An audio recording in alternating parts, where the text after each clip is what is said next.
الراجل اللي قدامكم ده قص حته من لحاء الشجره وثبت فيها كوبايه بلاستيك وحط جوه الكوبايه شويه تربه وغلفها كويس، وبعد حوالي شهر طلع الجذور وبقى عنده شجره ليمون. والطريقه دي اسمها التركيد الهوائي، وانا قررت اجربها واعملها لكم في جزء واحد. اول حاجه طبعا هنحتاج شجره ليمون عشان نجرب عليها. هنبدا اول حاجه اللي احنا هنشيل حته من لحاء الشجره، وده الشكل النهائي. هنجيب كوبايه بلاستيك ونقصها بالشكل ده، ودي شكل الكوبايه بعد ما خلصناها.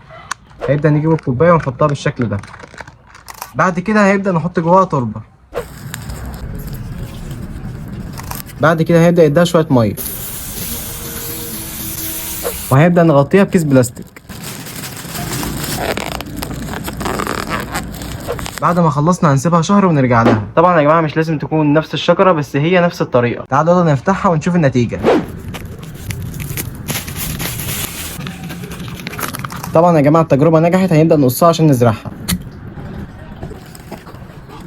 كده بقى معانا شجره ليمون